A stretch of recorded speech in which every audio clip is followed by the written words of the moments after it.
Berkendara butuh fokus penuh. Tapi, apakah kebiasaan ini membuat Anda lengah di jalan? Abu rokok sembarangan bisa mengganggu pengendara lain. Satu kecerahan panas di mata bisa berujung bencana. Saat konsentrasi terbagi, bahaya datang tanpa permisi. Sedikit kelalaian bisa berakibat fatal. Keselamatan adalah prioritas utama. Tunda keinginan itu sampai berhenti di tempat yang aman. Kendaralah dengan fokus demi keselamatan Anda dan semua pengguna jalan.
Kecelakaan bisa terjadi kapan dan di mana saja. Pertolongan pertama pada kecelakaan merupakan penanganan darurat untuk korban kecelakaan. Staf pelayanan PMI Daud Puji Raharjo menyampaikan beberapa langkah pertolongan pertama pada kecelakaan yang bisa dilakukan. Pertama, amati dan waspadai kondisi lingkungan. Kedua, cek tingkat kesadaran korban. Ketiga, periksa pernapasan dan kondisi luka korban. Keempat, pastikan korban di tempat yang aman. Kelima, hubungi layanan ambulan dan pihak polisi. Kami mohon kepada masyarakat untuk menyimpan nomor layanan emergensi.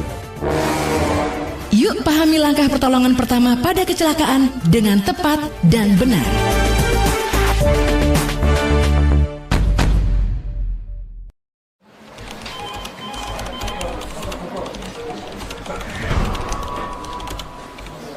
Kerjaan banyak banget dah. Aduh, puyeng kalau gini nih.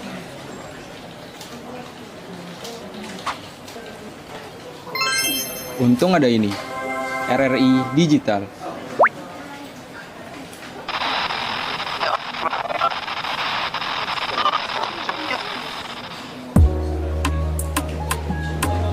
Nah, ini baru asik.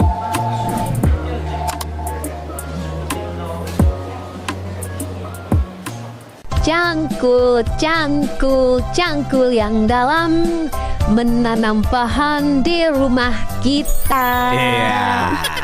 Yang lagi nanam pohon happy banget.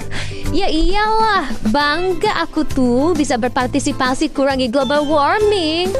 Nggak cukup sampai di sini aja. Pohon itu harus dirawat dan pastikan mereka itu tumbuh dengan baik sehingga benar-benar bermanfaat. Oh iya ya, kok aku nggak kepikiran ke sana? Selain itu, kurangi penggunaan sampah plastik dan lakukan daur ulang, hemat listrik dan gunakan energi alternatif. Waduh, banyak juga tugas kita ya. Aku pikir cuma tanam pohon doang. Akan langsung dari kawasan Gajah Mada 144 Singaraja Pro 2 FM Singaraja, teman terbaik kamu. Selamat pagi teman Pro 2. Senang banget hari ini ketemu lagi bareng aku Ita Saputri seperti biasa di obrolan sepada selama kurang lebih 30 menit ke depan ya. Aku pengen tahu nih kira-kira teman Pro 2, kalau kamu sehari buka media sosial itu berapa lama sih? Hitungan jam, 1 jam, 3 jam atau mungkin malah lebih lama daripada ngobrol sama keluarga di rumah. Media sosial sekarang sudah jadi bagian dari kehidupan kita ya, mau cari hiburan, terus juga cari berita, mau jualan, belanja, belajar, sampai curhat pun semuanya ada di sana. Tapi sayangnya semakin gampang kita bikin konten atau komentar, kadang semakin gampang juga kita lupa kalau di balik layar itu ada manusia yang juga punya perasaan. Padahal kalau dipikir-pikir lagi, nilai-nilai yang kita banggakan sebagai orang Indonesia sebenarnya sederhana, saling menghargai, terus juga sopan santun, gotong royong, toleransi, dan saling menjaga. Nah pertanyaannya, apakah nilai-nilai itu masih kita bawa saat kita lagi pegang handphone? Karena itulah pagi ini kita bakal ngobrol ya tentang bijak bermedia sosial sebagai nilai keindonesiaan, dan sudah hadir bersama kita Kak Trimaha Narayani. Selamat pagi Kak Trimaha. Halo Kak, selamat pagi. Apa kabar hari ini? Astungkara baik Kak. Baik ya.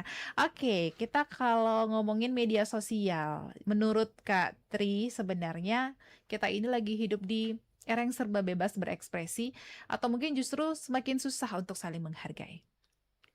Sebenarnya kalau dari pandanganku sendiri, media sosial tuh gampang banget kita akses, jadinya kita gampang banget buat berekspresi, apapun bisa kita lakukan.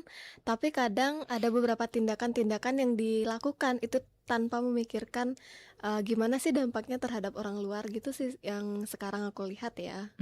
Sebenarnya memang media sosial tuh nggak pernah salah gitu kan ya. Yang menentukan sehat atau enggaknya ya udah cara kita untuk memakai. Dan kalau kita ngomongin nilai keindonesiaan, sebenarnya nilai apa yang paling sering hilang waktu orang lagi main media sosial? Sebenarnya kalau ngomongin kebebasan berbicara, ya memang kita bisa bebas berbicara untuk saat ini. Tapi rasa kita untuk menghargai sesama dan juga menjaga budaya kita, yang dimana Indonesia ini terdiri dari beragam budaya kan. Nah itu yang sekarang itu kurang dihargai dan juga kadang bisa saja hilang. Oke, nah menurut Tri sendiri, kenapa sih banyak orang yang berani ngomong kasar di media sosial, padahal kalau ketemu langsung itu belum tentu berani? Karena menurutku sendiri kita tuh ada di belakang layar. Nah, orang lain tuh nggak tahu kita seperti apa, orangnya kayak gimana. Kadang yang tahu-tahu tuh cuman orang-orang terdekat kita. Bahkan nggak jarang sekarang ada yang namanya personal branding kan, dimana orang yang lihat kita di media sosial tuh kita anggun dan juga sering kalem gitulah. Tapi ternyata di aslinya lebih ke petakilan, pecicilan, lucu dan lain sebagainya. Itu sih yang sering, karena kita nggak kelihatan ya dari media sosial gitu sih. Oke, berarti memang rasa anonim atau merasa nggak kelihatan itu kadang bikin orang lupa ya sama bener etika banget. seperti apa. Kalau memang anak muda bilang kan itu cuman komentar aja sih Kak, menurut Tri sendiri sesederhana apa sih dampaknya kalau cuman komentar aja? Menurutku nggak sederhana sih sebenarnya Kak. Kadang cara kita mengetik ya, jangan aja berkomentar. Di chat aja kalau ada yang ngetik dengan tanda titik di belakang, kita pasti bakal mikir itu jutek kan. Nah, begitu juga kalau semisal kita berkomentar. Kita mikirnya, kita niatnya, oh aku mau bercanda nih, komentarnya kayak gini tuh. Ternyata itu tuh jadi bahan kepikiran buat orang lain gitu loh, jadi bahan overthinkingnya. Kan itu bukan hal yang sederhana, bisa saja sekarang itu banyak banget yang namanya cyberbullying kan. Mhm. Itu tuh didapetin dari komentar, dari meskipun kita hanya ingin untuk bercanda, ternyata dampaknya bisa sebesar itu Kak. Bukan sederhana sih. Oke, besar berarti ya dampaknya ya. Mm-mm. Dan kalau kita sendiri misalnya nih lagi beda pendapat sama seseorang di media sosial, kira-kira gimana caranya menyampaikan opini tanpa kehilangan rasa hormat? Oke, kalau menyampaikan opini lebih ke dari tata cara kita ngomong. Oke. Mungkin kalau kita berbeda pendapat kan kita punya point of view masing-masing ya. Mhm. Kita jelasin gimana pengertian dari kita, bagaimana point of view dari kita, terus tuh kasih dah kesempatan. Jadi sekarang misalnya pendapat A. Jadi sekarang setelah ada pendapat A dan pendapat B, kira-kira yang mana yang akan lebih banyak yang setuju terhadap pendapat tersebut. Seperti itu sih Kak dari aku. Oke, ternyata jadi netizen yang keren itu teman Pro 2 bukanlah yang paling ramai komentarnya, tapi yang paling bijak untuk cara menyampaikannya. Jangan kemana-mana, nanti kita balik lagi tetap di obrolan sepada hari ini.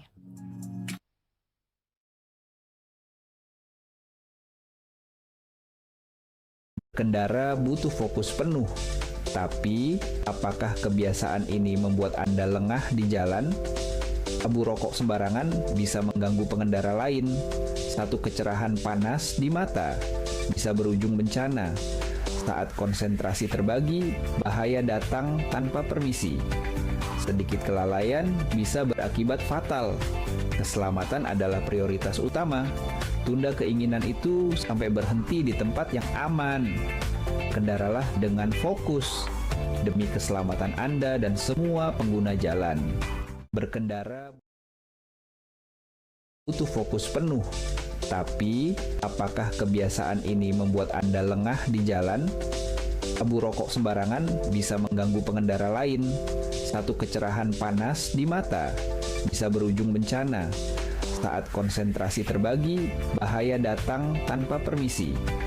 Sedikit kelalaian bisa berakibat fatal. Keselamatan adalah prioritas utama.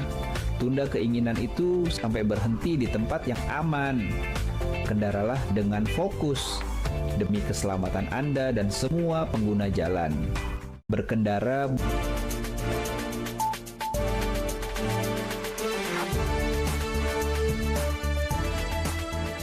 Kecelakaan bisa terjadi kapan dan di mana saja. Pertolongan pertama pada kecelakaan merupakan penanganan darurat untuk korban kecelakaan. Staf pelayanan PMI Daud Puji Raharjo menyampaikan beberapa langkah pertolongan pertama pada kecelakaan yang bisa dilakukan. Pertama, amati dan waspadai kondisi lingkungan. Kedua, cek tingkat kesadaran korban. Ketiga, periksa pernapasan dan kondisi luka korban. Keempat, pastikan korban di tempat yang aman. Kelima, hubungi layanan ambulan dan pihak polisi. Kami mohon kepada masyarakat untuk menyimpan nomor layanan emergensi. Yuk pahami langkah pertolongan pertama pada kecelakaan dengan tepat dan benar.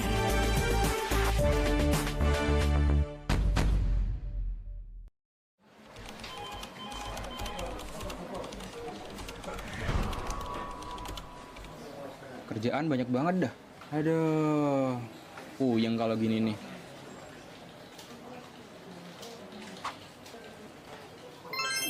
Untung ada ini. RRI Digital.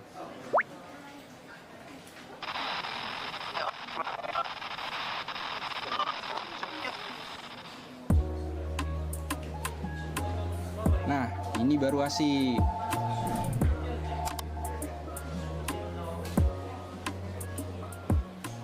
Cangkul, cangkul, cangkul yang dalam, menanam pohon di rumah kita. Iya.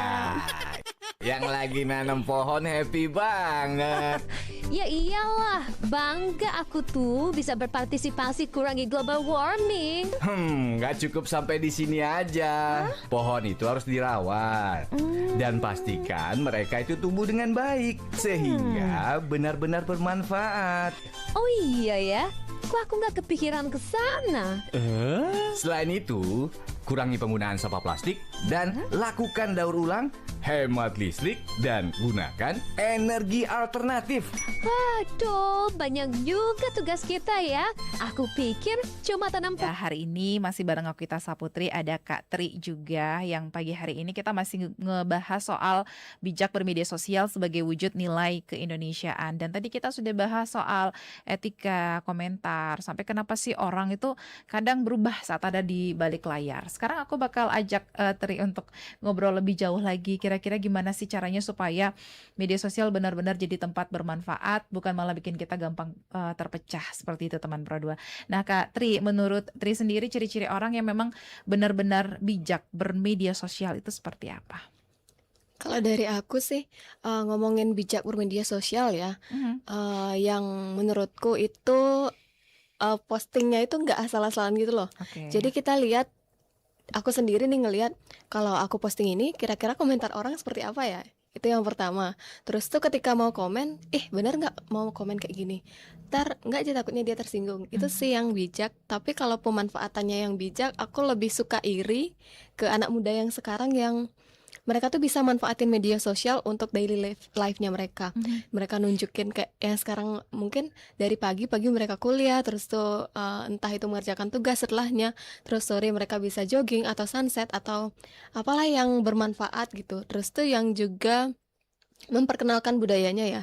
Kita nih orang Bali itu yang tahu budaya kita kan kita sendiri. Betul. Gimana caranya kita untuk memperkenalkan budaya yang kita miliki itu keluar. Contohnya, aku tahu tari tortor, Kak. Nah, itu aku tahu tari tortor dari TikTok, gara-gara aku main TikTok deh. Dan itu aku suka banget ngelihat budaya-budaya luar yang diperkenalkan melalui media sosial. Oke, sekarang memang makin banyak ya anak-anak muda yang membuat konten-konten seperti itu yang bermanfaat. Dan sekarang informasi yang datang itu memang cepat banget. Kalau menurut Tri sendiri, kira-kira kebiasaan apa yang harus mulai dibangun supaya kita nggak gampang percaya sama semua yang lewat di timeline kita? Nah, yang paling dasar sih menurut aku saring sebelum sharing ya. Gimana kita ngelihat bener nggak sih berita ini, atau kita cari dulu kebenarannya. Seringkali kan mungkin kita ketika buka media sosial terus tuh ada berita yang muncul di bawah di paling atas komentarnya itu ada biasanya tulisan yang berwarna biru. Kan itu kita bisa klik untuk tahu kebenarannya. Terus kita bisa lihat dari sisi manapun, dari point of view manapun. Mungkin ketika terjadi suatu kejadian ya, kita bisa lihat dari sisi pelakunya, bisa lihat dari sisi korbannya, juga bisa lihat dari sisi-sisi dari saksinya. Itu kita bisa nilai, oh ternyata ini yang salah. Ternyata dari pertengkaran A dan B banyak yang memihak A, tapi sebenarnya A itu salah.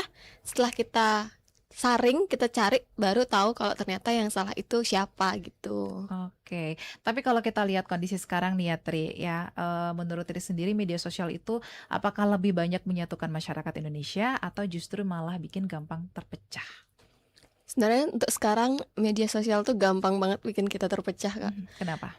Karena ya kembali lagi komentar ya, yang komentar yang didasari tanpa adanya pertanggungjawaban dan juga kebijakan dan juga berpikir sebelum kita berkomentar itu dapat membuat orang itu tersinggung. Sama halnya dari kita misalnya menggunakan bahasa Bali, ternyata di daerah lain bahasa tersebut artinya beda. Itu bikin perpecahan dan orang-orang luar tuh bakal mikir, oh kok mereka komentar kayak gini, kok ada komentar kayak gini. Itu akan bikin dari satu orang ya, satu komentar, satu video itu bisa merembet ke hal lain. Oh ternyata orang ini emang kayak gini, ternyata maaf ya, mungkin membicarakan kelompok ya. Ternyata kelompok ini emang kayak gini, kelompok B emang kayak gini.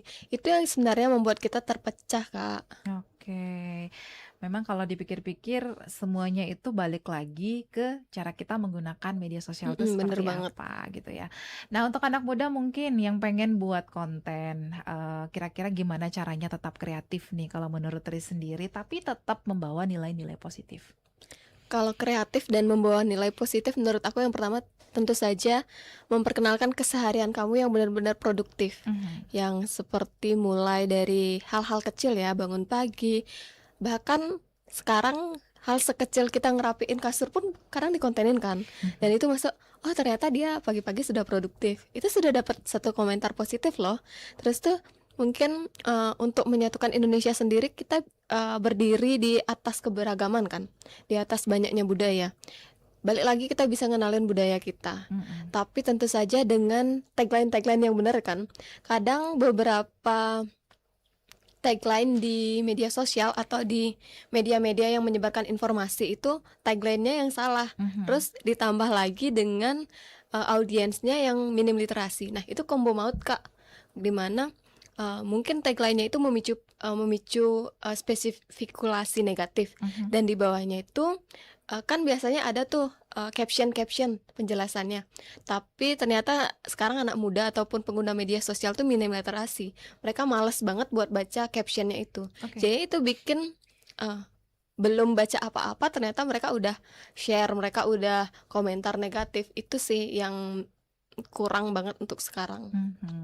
Oke, kita masuk ke pertanyaan dari teman Pro 2 yang ada di WhatsApp di 081139 91054. Kak Tri, selamat pagi. Kalau kita lihat teman sendiri nyebarin hoax atau hate speech, lebih baik ditegur atau didiemin aja lah biar nggak ribut. Kira-kira menurut Tri gimana?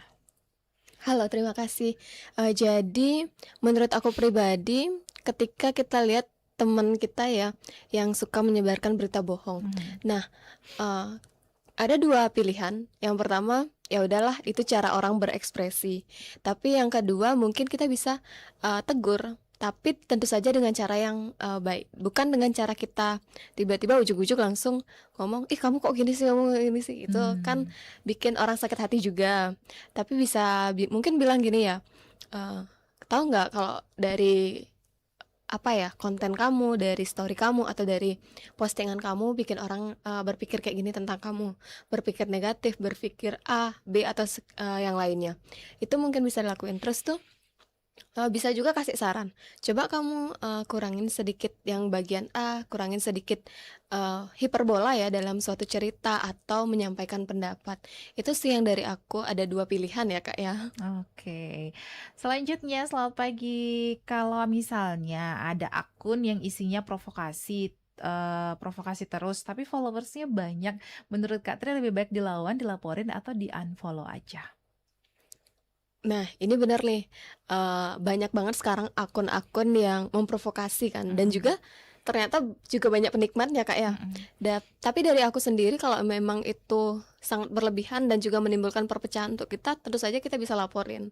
Sama halnya komentar negatif yang membuat kita sakit hati, itu bisa diblokir dan juga dilaporin. Karena kan itu dibaca ya di algoritma media sosial, mungkin aja nanti akunnya itu bisa hilang gara-gara banyak yang laporin sih Kak. Dan kalau kita memang gak suka ya udah di skip aja gitu ya, di unfollow juga boleh. Satu pertanyaan lagi, Kak Tri, menurut Kakak orang yang sengaja bikin konten kontroversi demi viral itu masih bisa dibilang kreatif nggak sih? Dari aku mungkin dia kreatif tapi tidak bijak dalam penggunaannya. Dia tahu kalau hal ini akan rame. Jadi dia akan mendapatkan sensasi rame itu Kak. Dia benar-benar dapat viewersnya banyak. Kan ketika sekarang viewers ataupun komentar di suatu postingan itu jadi sensasinya orang-orang pengguna media sosial sekarang. Oke, jadi mereka mulai berpikir apa nih yang bikin supaya kontenku rame lagi. Itulah muncul kenapa ada konten-konten provokatif yang dibuat oleh si pemilik akun tersebut. Kreatif sih, tapi kreatifnya ke hal negatif gitu sih lebih tepatnya ya. Oke. Pertanyaan lagi, selamat pagi Kak Tri, kalau kita pernah ikut-ikutan ngejudge orang di media sosial, kira-kira gimana caranya memperbaiki kebiasaan itu? Oke, itu mungkin ngejudge-nya melalui komentar dan lain sebagainya, itu sebenarnya kurang karena kita bisa ditauin kan, bisa jejak digital itu ada banget, bisa kelihatan banget kapanpun, bahkan akun yang kita miliki kita akses ke belakang tuh masih bisa kan. Mungkin sekarang 2026 aku mau akses akunku ke 2021 pun bisa. Yang pertama mungkin kita bisa jangan ulangi hal tersebut sih Kak, karena kita sudah terlanjur ya, mungkin ada di pemikiran yang belum dewasa, masih labil atau anak-anak, kita bisa saja melakukan hal tersebut secara tidak sengaja waktu itu. Terus sekarang mending kita jangan melakukan hal tersebut lagi. Dan juga kadang komentar-komentar positif sekarang juga jadi mood boosternya anak muda ya. Kayak cewek-cewek itu kadang posting sesuatu, itu mungkin kita dukung, kita bilang ih bagus banget, ih lucu banget, itu bisa jadi mood booster atau komentar positif yang bikin pemilik akunnya itu lebih semangat untuk membuat konten-konten lainnya. Oke, satu pertanyaan terakhir yang masuk pagi hari ini. Selamat pagi Kak Tri, satu kebiasaan kecil apa sih yang wajib dilakukan sebelum kita pencet tombol posting atau kirim supaya kita nggak nyesel belakangan? Satu kebiasaan kecil yang aku pikirin sekarang adalah ngelihat fotonya, mungkin foto atau kontennya itu. Kita pikirin kalau di dalamnya itu nggak mengandung hal-hal yang menyinggung pihak manapun, nggak mengandung unsur sara atau lain sebagainya. Dan juga kadang sekarang kan cara kita ngomong, cara kita berpakaian tuh juga dinilai kan. Itu kita mungkin udah memberikan materi yang oke, bagus, nggak ada nyindir siapa-siapa dan juga bermanfaat. Tapi mungkin cara berpakaian kita, cara berperilaku atau cara penyampaiannya salah, bukan salah ya, atau kurang, itu bisa saja membuat komentar negatif. Tapi dengan kita memperhatikan diri kita, memperhatikan bagaimana sikap kita dalam penyampaian atau pembuatan konten tersebut, dan juga gimana kita memperlihatkan diri kita dan juga ciri khasnya kita sebelum memposting itu, tentu saja akan dapat komentar-komentar positif ya Kak ya. Oke, satu yang terakhir nih Tri ya, sebagai closing statement, mungkin kalau boleh kamu titip pesan untuk teman Pro 2 yang setiap hari nggak pernah lepas dari media sosial, apa yang paling ingin kamu sampaikan? Aku yang bilang gini sih, bijak gimana kita berkomentar dan juga memposting sesuatu. Karena seperti yang kita ketahui sekarang media digital bisa diakses siapapun, media sosial bisa diakses siapapun. Bahkan ketika kamu ngelamar pekerjaan pun HRD-nya itu bisa saja ngecek gimana media sosial kamu dulu kan. Itu sih. Terus tuh ketika penyampaian komentar ya, penyampaian komentar yang mungkin kita anggap sepele, hal kecil atau bercandaan, ternyata itu bisa berdampak buruk pada kesehatan mental orang lain. Itu bisa bikin overthinking. Overthinking itu jahat banget buat anak muda sekarang yang work-life balance. Iya. Terus tuh mereka bisa saja kepikiran sampai malam dan itu bisa bikin kesehatan mental mereka terganggu. Oke, semoga obrolan kita pagi hari ini bisa jadi pengingat ya teman Pro 2, karena media sosial memang bebas, tapi tetap ada tanggung jawab di balik setiap unggahan, komentar, dan juga tulisan yang kita bagikan. Ya, dari obrolan kita hari ini kita juga jadi belajar kalau menjadi orang Indonesia itu bukan cuma soal identitas, tapi juga soal sikap ya. Terima kasih banyak Kak Tri, waktunya hari ini sudah berbagi cerita dan insight, dan semoga kita ketemu lagi di lain waktu ya. Terima kasih juga teman Pro 2. Jangan kemana-mana, sampai ketemu lagi di obrolan sepada berikutnya.